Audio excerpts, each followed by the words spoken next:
नमस्कार दोस्तों, अनियमित कर्मचारी दैनिक वेतन भोगी कर्मचारियों के लिए एक नई जानकारी है, एक नई खबर है। तो हम खबर में आगे बढ़ते हैं। खबर कुछ इस प्रकार है। स्वीकृत पद पर नियुक्ति होने के बाद ही नियमित हो सकते हैं दैनिक वेतन भोगी। शीर्ष अदालत ने मध्य प्रदेश हाई कोर्ट के आदेश को चुनौती वाली याचिका को किया खारिज। दोस्तों, यह एक केस चल रहा था जिसके हिसाब से यह न्यूज है।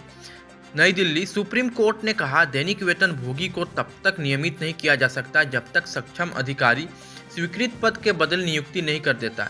इस टिप्पणी के साथ शीर्ष अदालत के मध्य प्रदेश हाई कोर्ट की खंडपीठ के 13 फरवरी 2020 के एक आदेश के खिलाफ विभूति शंकर पांडे जी की अपील को खारिज कर दिया। जस्टिस एस रविंद्र भट्ट और जस्टिस सुधांशु धूलिया की पीठ के समक्ष बताया गया कि राज्य सरकार के जल संसाधन विभाग में पर्यवेक्षक के रूप में कार्यरत पांडे जी की सेवाओं को नियमित करने के हाई कोर्ट की एकल पीठ के आदेश को खंडपीठ ने रद्द कर दिया था।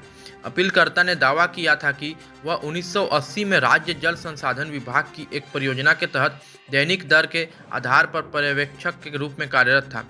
उन्होंने सुपरवाइजर या टाइम कीपर के पद पर नियमितीकरण की मांग की।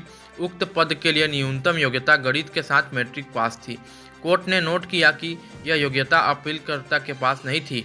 हालांकि 31 दिसंबर 2010 को एक सरकारी सर्कुलेट परिपत्र में इस योग्यता में ढील दी गई थी।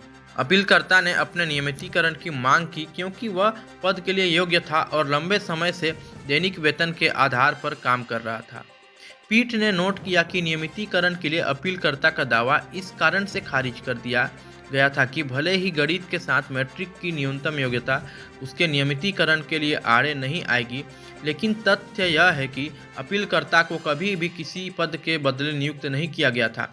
इसके अलावा उनकी नियुक्ति सक्षम प्राधिकारी ने कभी की ही नहीं थी और नियमितीकरण के समय कोई पद उपलब्ध नहीं था। दूसरी ओर अपीलकर्ता ने नियमितीकरण के लिए अपना दावा इस आधार पर पेश किया कि दैनिक वेतन भोगी के रूप में उससे कनिष्ठ व्यक्तियों को वर्ष 1990 या उससे भी पहले नियमित किया गया था। दोस्तों, यह केस था मध्य प्रदेश में जल संसाधन में कार्यरत एक अधिकारी की, जिन्होंने नियमितीकरण के लिए हाई कोर्ट में अपील की थी।